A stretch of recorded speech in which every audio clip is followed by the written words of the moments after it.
a lot, but you can have a little bit. You want some? You want some? You need a bath desperately too. He's just so dirty. Look at his little belly. Look at that little belly. Ugh. I want to see your belly, honey. When you're sure you're wriggly.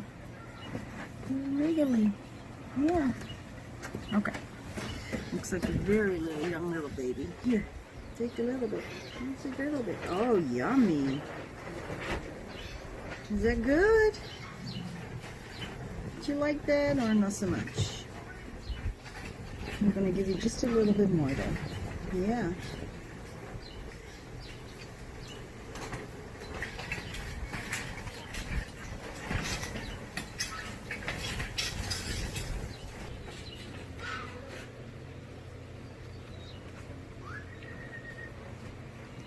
Good baby. So the first thing the baby also is going to get is ivermectin, because that it could be a little tinge of mites going on as well as malnutrition. So we put this on the ear, a little drop, and see all the little veins in the ear. It gets absorbed this way into the bloodstream and starts to work. No need to inject this. So look at you. But yeah, some things, you know, it's just neglect is what is making him look like this. So we'll check in a few weeks and you will probably notice huge difference. Big difference. All right, let's check out the rest of your family a little bit. Who wants to go next? Nobody? Oh. My guest this evening is the Guinea Pig Whisperer. After a career in modeling, she started a nonprofit no-kill shelter for guinea pigs. Through her nonprofit, literally thousands of guinea pigs have been rescued over the years. Please welcome to the Eclectic Arts virtual studio, Saskia. Saskia. Hi, Mark. Hi, how are you? Thank you for having me. So, am I the first non-artist musician that you have on your show? I would say yes.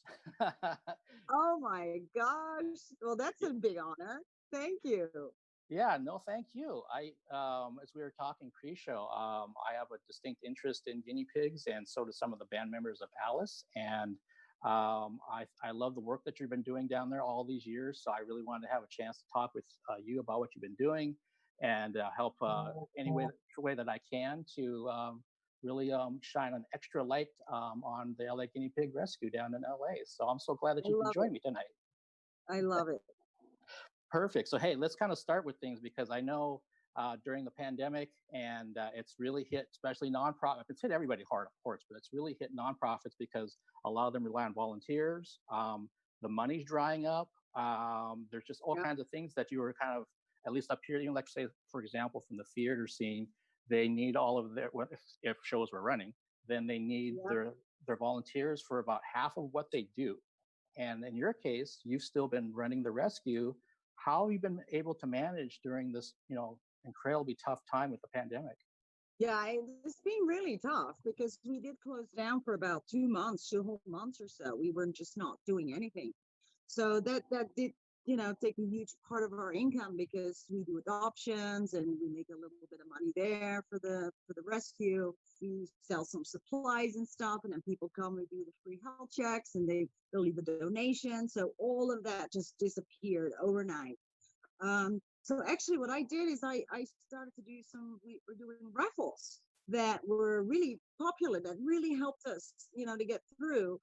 We were doing weekly raffles at one point, and that was really just a godsend. We're now doing a monthly raffle, so the next monthly raffle is going to be July. So probably in about a few days or so, we're going to go live with that one. So that's helping us a lot. But okay. Yeah. And so for people out there that are interested in the raffle, what kind of things, how's the raffle work basically? Well, we used to be that we would actually just like, you buy the tickets and we have a certain amount of things that we are raffling, and you just, you know, whatever, if your ticket got picked, then that's what you're getting. This time we're doing a little different so that people can actually buy tickets specifically for an item that they like. So the things we're raffling are usually all guinea pig related, though there's like a $300 Amazon gift card just to get people really interested, because that's like the cool thing to win, right? And someone has won it actually with just a $1 or $2 ticket. They won the big prize. So um, so but it's usually guinea pig related stuff. We work with some companies that are offering like we at Carefresh offer a year supply of bedding. You know, Small Pet Select. We work with Supreme Pet Food, who are actually at this Raffle gonna donate a year's supply worth of food. So yeah, it's cool stuff. And then all cute guinea pig related stuff, like my little buddy here in the back. Can you see him? Yeah. Yeah, a little or original. I love art, so this is like original art that usually there's one of those in the raffle as well.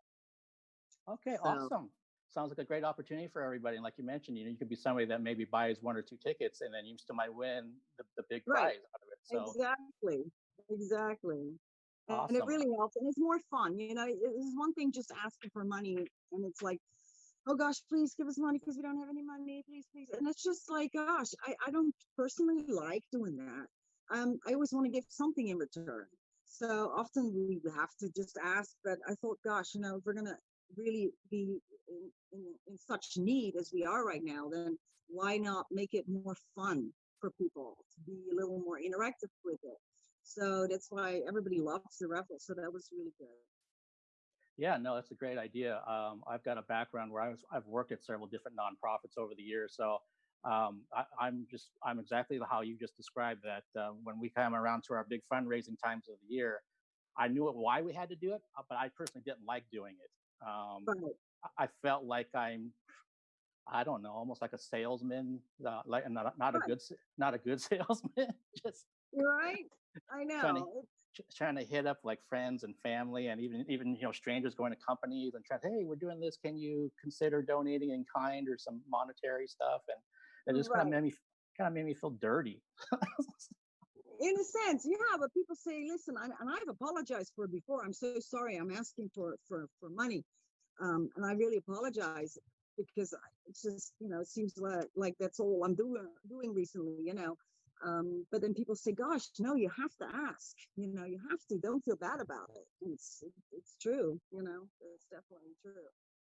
Yeah, So, yeah, for sure. And as you were kind of mentioned that you guys had to shut down for a couple of months, how did the process go for you to reopen with safety and with volunteers and all that? What kind of processes do you have to work through? yeah, so we just slowly started to do some adoptions because the thing is that if we don't have adoptions, we cannot take in any more guinea pigs. And we have a huge need for animals to be incoming. Like it's quite amazing. So if we don't do these adoptions, then we're not going to get any more animals coming in. So we had to just stop everything. So I started to do email adoptions as such, where we discuss everything via email and telephone, and all the paperwork is all done, and etc. Where people just come and pick up the supplies and pick up the guinea pigs, and they are already informed. They know everything. It's just like ready-made pairs, basically. So no bonding or no void bondings. We couldn't do any of that because that would involve some people coming onto the property because we just completely closed. So we had no volunteers. So it was just me, the family, my husband, my son has jumped in, and Ursula, just a couple of people that are on staff, and that was it. Um, it was tough, but we managed to slowly start with that, and then kind of restrictions got eased, and then we opened up a little more. Then we started to do Saturday, and so now we're doing Saturdays again, almost like, nah, not quite, a lot less appointments, but at least we're here for the health checks, clips, because that we're seeing what we're calling pandemic nails, COVID nails on the guinea pigs, because they've not come for, normally they come every 8 weeks to get the nails done and stuff, people that have adopted from us. So, and now they're coming with like really long nails because people just don't know how to do it. They don't feel comfortable. Even the vets, you can't get appointments at the vets right now. It's like a 10-day wait just to see for an exam on a regular veterinarian. So it's not like they could just go somewhere else to get done either. So, it's, yeah. So now Saturdays we're kind of operating, but the problem is our volunteers half of them have fallen off because they, are more vulnerable, so they don't want to expose themselves. So we're working with a very, very small team. So that means that our adoptions are not what they used to be. We don't have as many. So, that's still challenging. So right now, if you want to get an appointment for like a free health check, you're probably looking in end of August or September to be able to book one right now, which is crazy. But it does also shows what a wonderful service that we provide, that people are willing to wait. Yeah, no, I mean, yeah, it definitely speaks volumes about that. And also, just when you were talking about all that, I mean, I didn't even think about the fact that if you have any kind of pet during the pandemic, that you may not have been able to get care, or like you're saying, that getting nails trimmed for the guinea pigs, or like if your dog needs, if they're all shaggy or something, that they're just like a person that couldn't get their hair cut, that Right. it trickled down Exactly. everywhere. It's like, oh my goodness. It's affected absolutely everything. Yeah, and I don't know. I think we're gonna close everything again. I mean, the rate it's going in California, at least, I think that officially they're gonna close everything. I don't, not sure. Where are you? You in California? I'm up in Seattle. Oh, okay. Yeah, and our governor's been holding a press conference pretty much every day, because our cases are way up too. So it's not Yeah, looking real. It's not looking really good. That's not looking good around most of the country right now. I think 41 states exactly. out of 50 have increased Right. cases. Exactly. Yeah, yeah. So, we'll see what happens, where it's gonna end. But for now we're at least doing a Saturday. So yeah. Okay. Wow. And let's. We're definitely going to come back to the modern things of what's going on with your rescue and everything. But I do want to take some time to kind of give some backstory to people that aren't familiar with you, and what you do and how you came to be who you are and what you're doing now. So you're from the Netherlands, and can you kind of give us some background between like when you're a young girl before you became I think it was when you were 17 when you left to model. So what were things like when you were Yeah. young? Yes. Well, I grew up in a very small town village, actually, in the Netherlands near Rotterdam. And just was lovely. I love it. Holland is cool, though I couldn't wait to get out, though. At my age, I was like 14. I wanted to go live in London already. My mother said, "Oh no, I was so mad about that. I was 14." But the minute I did hit like 18, I think, or 17, actually, it wasn't even 18 yet. I was on a train to Milan to start my modeling career. So sorry, the hair is going because my fan is on. It's hot here. Apologize for that. Because that's what I wanted to do. I had cousins who were models, three of them older than me, and they always came back with all these beautiful stories and photos and all these cool, they had such a glamorous lifestyle. And I thought, man, that's what I want. Not knowing if I could even, would be accepted, or if I would even qualify for that, or, but I just thought, I'm going to try it. I'm just going to try it. So I got an agency probably around the age of 14 already. I did some teenage magazine stuff, and then I went to Italy at 17, and my first job was for an Italian Vogue bridal. The Vogue has like different, segments as such. So this was for the bridal Vogue. I did this shoot, so that was like a nice start. I thought, oh my goodness. And over the years, I was always gravitated back to Italy and Milan because I really enjoyed it. And then I moved to London. This is like the 80s, late 80s. I moved to London permanently because that was always my big dream. And oh my goodness, I'm still in love with London, actually, with England. And that's why I got a little bit of an accent. It's weird. It's kind of American, but then every now and then you can hear there's like some Dutch in there and some British in there, and just from there, I started doing more modeling and did some really interesting things. I did lots of videos, music videos. One which you probably will know this one. Remember Milli Vanilli? Oh yeah, for sure. Okay, so there is that one song called "Blame It on the Rain." Mm-hmm. So that I'm the girl in that video. the one in the rain, make Oh, with Rob. Yes. oh, wow. That's one of the, yeah, I know. That was like an iconic 80s, kind of late 80s, early 90s thing, right? Yeah. So I did that, which everybody kind of knows. Then I don't know if you're familiar with the Pirelli calendar.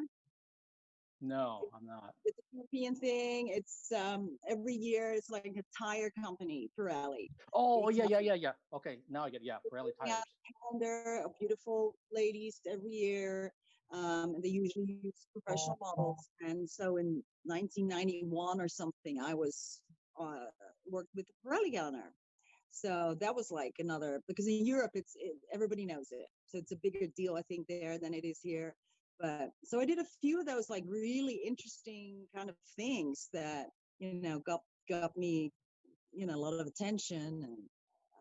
And also what I did was there was in the again early late 80s there was a campaign in England. It was an anti-AIDS campaign, and it was shot by this really amazingly famous photographer. Um, and they chose me for this campaign, and I didn't realize what the consequences were going to be. What it was a picture of my face, and it was David Bailey who shot the photo. And if you're familiar with that, you'll know he's a legend. Um, so it's a picture of my face, and it was in every single newspaper for like 2-3 weeks every day. And it was one page of my face, and it said, if this girl had the virus, which leads to AIDS, in a few years' time, she would look like the person on the other page. So people would like, oh my goodness. So they would, flip it over, and there was exactly the same photo. So that was like, wow.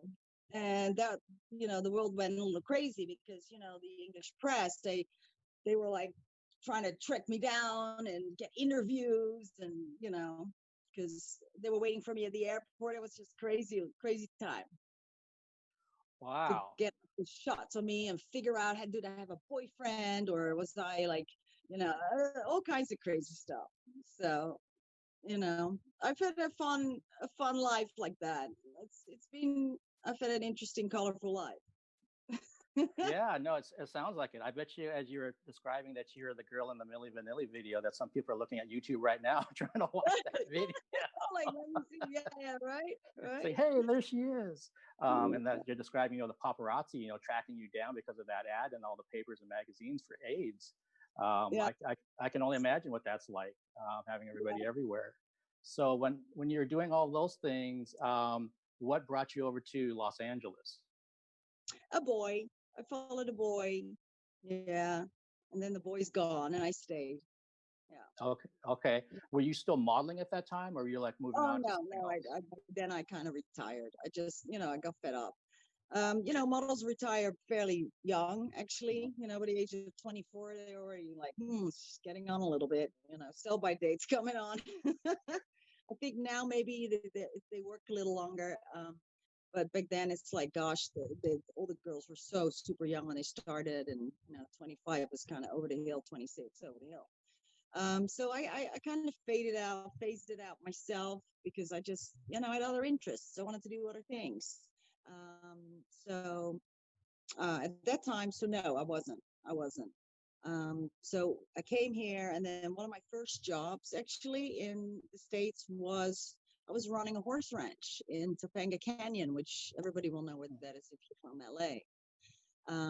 And they were renting out horses. So I ended up managing the whole place. And so I would spend like 6, 7, 8 hours on horseback every single day, leading people through the mountains and taking care of the horses. And I was just, and that's actually the kind of life that I wanted. I was very happy doing that. So it sounds like you have an interest in, because you've also, I think if I remember right, you had worked at a dog rescue at one point too. Yes. So you must have had a love for animals from way back then. From very, very young. So when I was a kid, I remember as a child, cannot have been older than 10, 12 years old. I would go take my nail clippers. I'm not kidding you. And I go to the whole neighborhood to all the families that had bunnies, because everyone had bunnies. Everyone had bunny hutches in the backyard. And I would go and clip the bunny's nails because nobody was doing it. And I felt bad. So I would go around at that young age and clipping bunny nails. So, it's kind of what I'm doing right now, but guinea pig nails. But so yeah, from a very young age. And I remember always feeling bad eating an animal too. I just didn't feel right from a very young age. But, my father was a bit of he had a butcher shop, and he would always go to the slaughterhouse and, come home with a half a cow. And then he put the cow on the counter and start, oh, it was just gross. So that's how I grew up. So for me to say, I don't want that steak, that was like, they would just stuff it in my mouth. So when I finally moved out, I decided I was going to be a vegetarian. And it was beautiful. That moment that I decided that was just absolutely it was almost like a spiritual moment for me, where a lot of guilt and just, it felt right not to eat meat and to contribute to, the pain and suffering of an animal, because that, I think, is very important. And then you're feeding yourself with that. It's your sustenance, that energy, you're absorbing all of that, and it's just felt much lighter and happier. Yeah. So not no, vegan, but I was a vegetarian for a long time. okay, no, and it makes sense. I mean, most animal lovers that I know are at least vegetarian, if not vegan. And it makes sense. If you love animals so much, you can't really justify wearing them or eating them or anything else, Right. because it's really kind of being hypocritical at some point if you if you love them that much. Oh, it is. Right. And that is something that, because I did do dog rescue when I first arrived here. There was a lady who kind of took me under her wing when it's about 22 years ago, I think. She would go to the shelters every other day, and I tag along with her. We bail dogs out and stuff.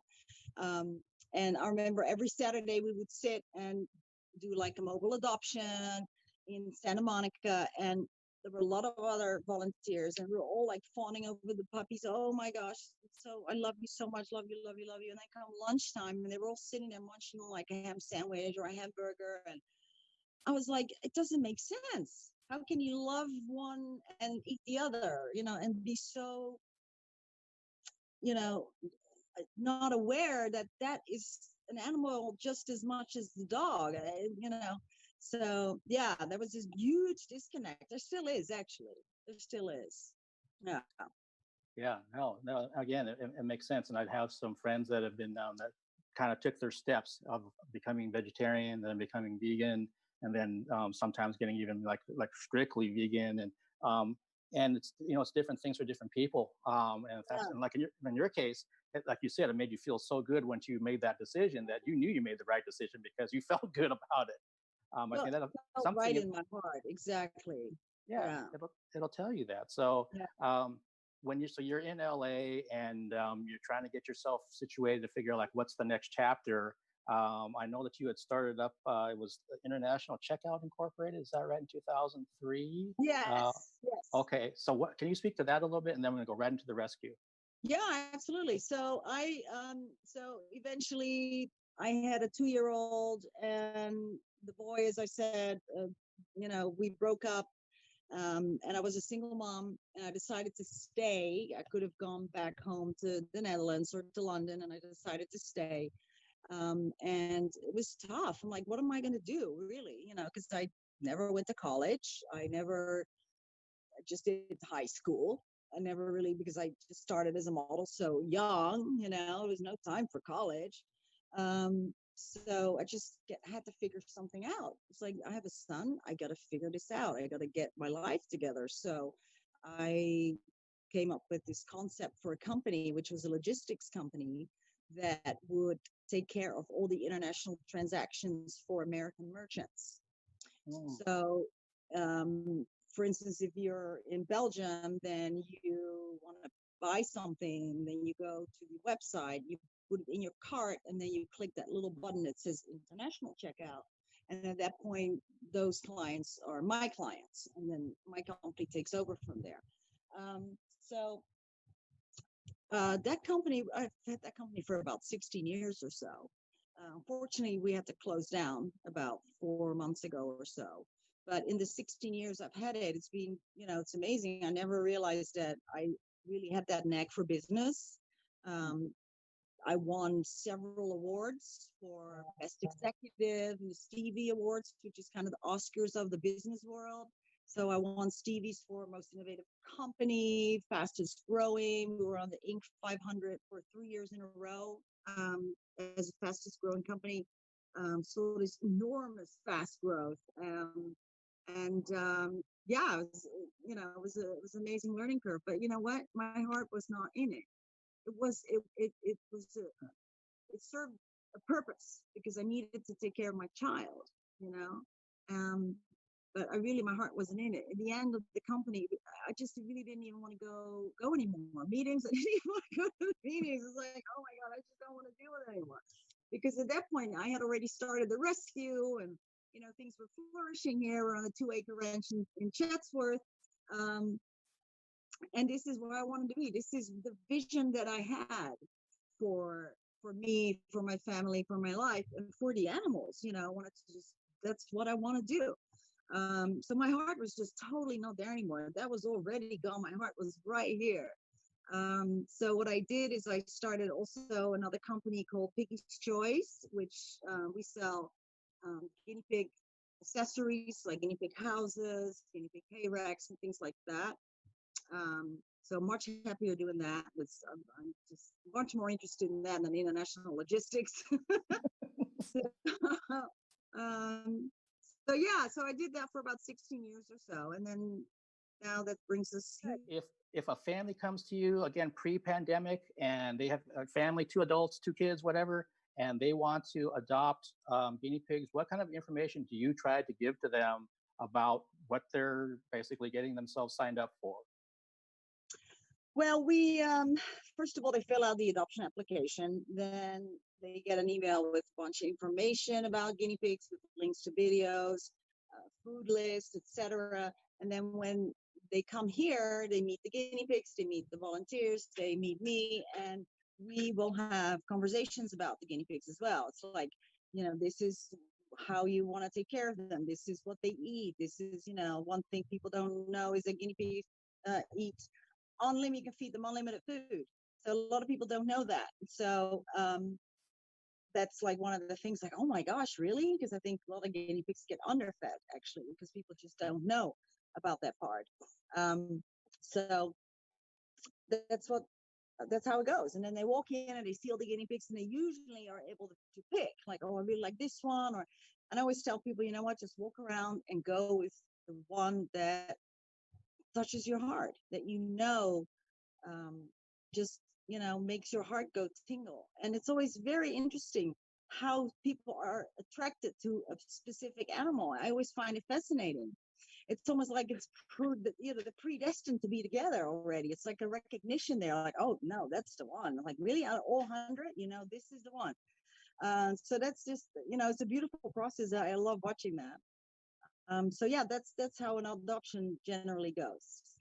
And then the cage, that's really important, is the cage size. A lot of people are under the wrong impression that guinea pigs can live in smaller cages that you see at the pet store. Pet stores actually don't sell correct cages for guinea pigs.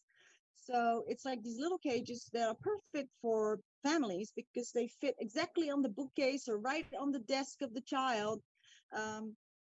So that's the perfect, size. Now, were the pet stores to sell and insist that people actually only buy the correct size cages, then I think a lot of people would not want to have them as pets because they just not counting on that much space being used.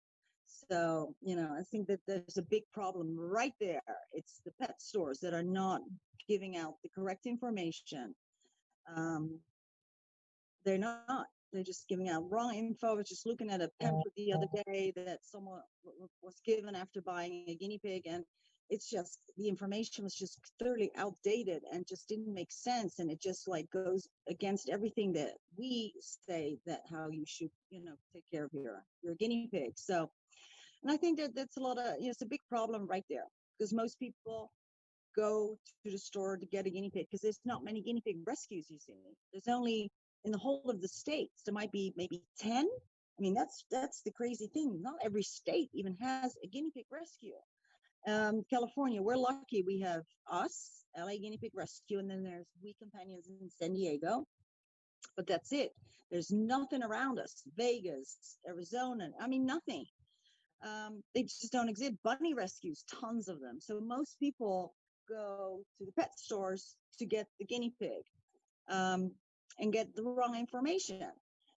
And not only that, but what I've noticed is that people get one guinea pig from the pet store, then they start doing their their research, and then they end up with calling us. Like, oh my gosh, I just got a guinea pig, didn't even know you guys existed, but I started doing the research, and this is amazing, and I'm going to come and learn, and I'm going to come for the free health check, etc. So that's how a lot of people find us. And then they come in with the little babies, because they're all little babies, right, that they buy. And I just noticed this pattern that every other almost little baby guinea pig that people were bringing in that they had just purchased was sick. They either had upper respiratory infection that was visible. You could hear it sneezing. A guinea pig's not supposed to sneeze unless it's sick. Sneezing is not normal. And ringworm, which is a fungal infection of the skin, and which also kids can get. It's extremely contagious. People that are vulnerable, that have low immune system, it could be a real problem for them if they get it. So they're selling animals that are sick, and that is another thing that's just blows my mind. It's like, how on earth are you? It's all the big name pet stores. Do you get away with that? And people buy the guinea pig. They love that little baby they just purchased, and it's sick. So they have to go to the vet. Oh no, what happens is they go to Petco and they say, hey, listen, my guinea pig I just bought is sick. They have a 2-week exchange period or whatever, guarantee. So then they say, okay, well, we'll take it back. And when it's better, we'll give it back to you. But you have to sign a release form so that you're actually giving us the guinea pig back. And when it gets better, then you can have it back, or we can just exchange it for another one. And well, at that people are already attached to that animal, so they're going to go, no, actually, I don't want to give them to you. I don't know how well you are going to take care of this guinea pig, and I can't just exchange it because I like this one, not that one. And it's just a lot of heartbreak for families, for for the kids involved. So much heartbreak and financial. It's a lot of financial trouble they get themselves into, because then they'll go to a private veterinarian, and it's not uncommon for a little guinea pig that they purchased at Petco that was sick, or PetSmart, to have a $600 vet bill attached to it. And nobody talks about it. And I see it all the time. So this is something I'm starting to focus on. I want to make more of a national impact rather than just, keeping everything localized here and helping the local community. I really am going to expand that to a more national platform, which, we're already doing with the YouTube channel as well. Yeah, no, everything you're saying. I mean, when we were disconnected for a bit, I was talking about that, like with my guinea pig cage, it's like 6 foot by 2 foot. I mean, it's huge, and it takes up the other bedroom basically. But that's because I had done my research. So exactly what you said. If people found out that's the kind of commitment you need to have like 2 guinea pigs, they would probably think twice about, I don't have space for that. Or I thought it's just nice and cute, and I can put it here like a little doll or something. Yes, exactly. Like, and you've got hay, and you've got, so people might be allergic to the hay. You've got, like you said, you've got food every day. You have fresh veggies. You've got all these kind of things that you're like, oh, I didn't realize there was going to be so much. And like you said, if you get a pet store guinea pig, because I have a friend that got one after the fact. I didn't know that she was even interested. And then I saw that she was posting pictures on her social media. I said, oh, you got a guinea pig. What rescue did you go to? And she said, oh, I went to pet blah, blah, blah. I'm like, oh, no. And like you just said, they don't give you the right information. They almost, and if you, at least some of the store workers that I've met, a lot of them, their heart's in the right place. So they think somehow they can change that structure. So that's why they take the job there. But then they realize that's all about the buck. And so exactly. So it's these young kids that take the jobs because they love animals. So that's why they want to work at Petco, because they get to work with animals. And for them, it's heartbreaking too, because they also realized that, wow, this is just a corporation that doesn't care about the animals whatsoever. What they do sometimes is they are sick, or they get returned by a family that's sick, then they just send it back to the supplier. Well, what do you think is going to happen there? You know, Yeah. exactly what's going to happen if they even make it the way back to the supplier. So on the supplier level, there's a lot of problems there. I think that's where it really starts. Those are warehouses full of breeding cages and cage after cage of breeding animals that are just exist for that specific purpose. Now, don't for one second think that if one of these guinea pigs or other unfortunate animals that are bred there get sick, don't for one second think that any of them are going to get veterinary care. None. I don't know, but I just find it hard to believe that would ever happen. And they sick all the time because the babies are sick. I walk into a pet store and I'll just go and take a peek at what's there, and I can already tell that there is a guinea pig that's sick because it's just sitting there. It's got little crusties around the eyes, and I can already tell just by looking at it. And I've actually almost gotten arrested once. Well, not really, but it was in a pet store. And I was filming it and told the girl, I said, listen, I think this guinea pig is sick. And she called the manager over or something. And the manager goes, no, not sick at all. I just did a walkthrough. And I go, well, I really do think that it's not well. I think you should probably take another look. And because I was filming it, they got very upset and, told me to stop filming. And because I'm going to call the police now. And I'm like, good Lord, I just pointed out the obvious. So yeah, they were going to call the police. And I was actually thinking, hey, that's okay. Go ahead, because that would just be silly of you to do that, because all that's going to do is bring a lot of attention, a negative attention to you guys, right? So yeah, it's definitely it's a problem. Yeah. Oh, I started collecting video testimonials of people that come here with guinea pigs that they have purchased that were sick. I think right now I'm getting about 4 a week, and we are not even on a normal schedule. I'm not kidding you. That's how many people that tell me their stories. Like, oh yeah, I was sick, and it died 2 days later. So I have actual people that are, talking about this and letting us know, they giving me their testimonial. Like, this is actually what happened. Yeah. Wow, that's awful, but not surprising to me.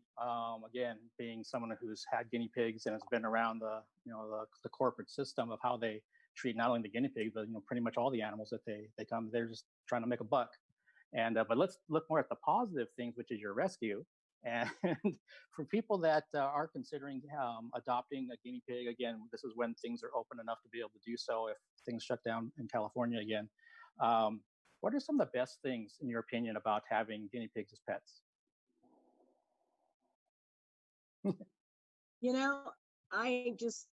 There's a lot of bunny people, right? There's a lot of bunnies and there's guinea pig people, and they kind of don't mix almost. It's interesting.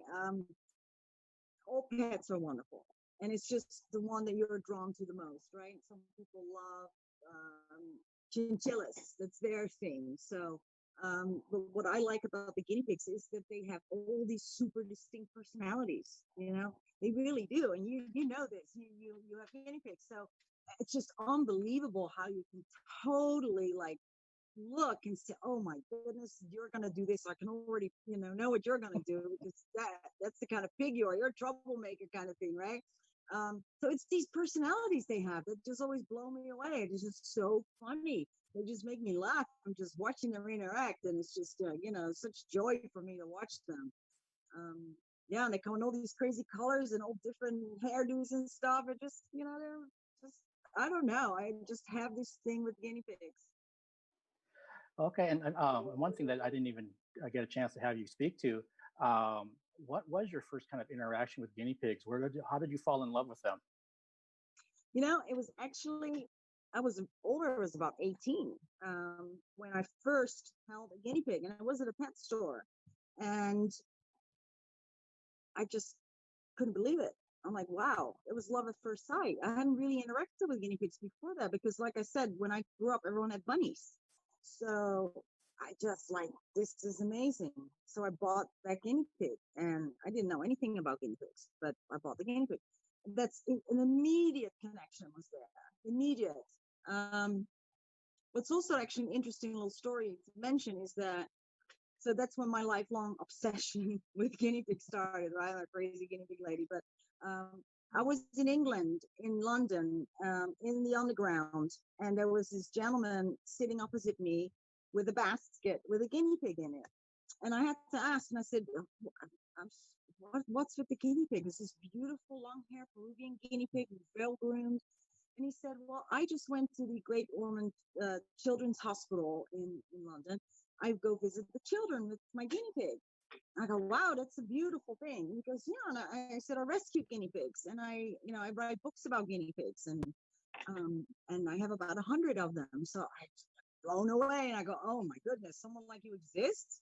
So I got his number. I went to visit him, and his name was Peter Gurney. Now, Peter Gurney was the guru of the guinea pig world. He wrote books on guinea pigs.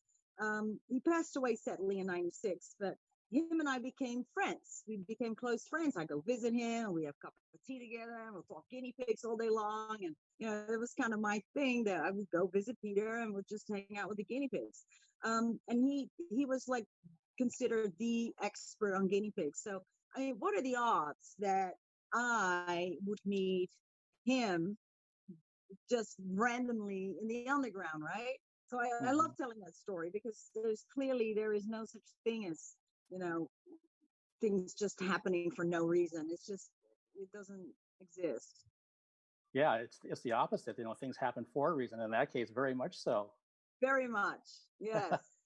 Well, Saskia, we've got only like a few minutes left. What would you like to let everybody out there know about your rescue? I know we were talking about how you don't like to ask for money or whatever, but what kind of things would you like to promote, or just to get the word out? I think the YouTube channel is really important. I started the channel. It became immensely popular in a very short period of time, because there's not really a channel out there that discusses guinea pigs, the care, the health issues, etc. So I think that is really important. So if you are thinking about getting a guinea pig, or you have one, if you're a seasoned pro at guinea pigs, I think you're still going to find something in the videos that is going to be very helpful.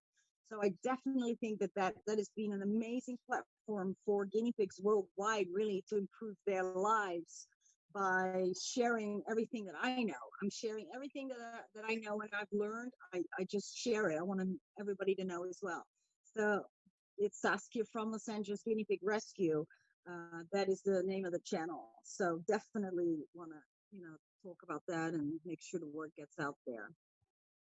Okay, so all of you out there, you heard that, and you can go to the YouTube channel and subscribe and hit that little bell so you get the notifications when new episodes are uploaded. And you put a lot of things on your channel, because I'm subscribed to it, so I get dings and emails in my inbox quite often, which is awesome. The channel?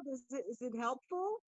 It's extremely helpful. Like what you were just saying, even for somebody that's had guinea pigs for, in my case, 10 plus years, I'm always learning something new about things from watching your channel. And sometimes, even especially during this pandemic, it's just kind of nice to watch something like that. And yes, I'm learning something, but also, seeing like when there's babies, or you're working with a new, foster, or you're working with something, it's just kind of nice all around too. So I think there's a little bit of, education going on. There's also a little bit of maybe human interest and entertainment going on that channel.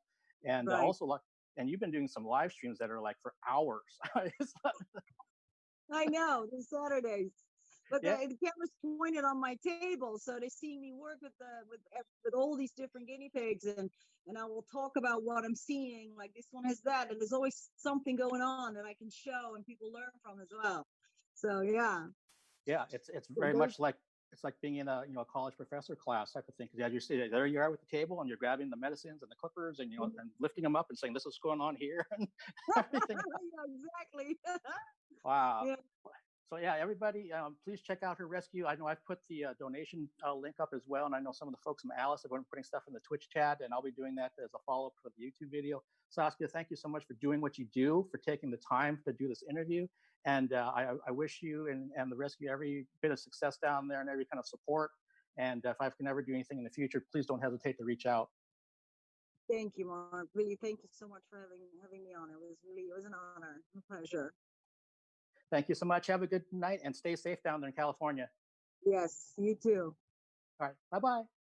Bye. May not be the prettiest haircut ever, but that is okay. We are not a professional salon.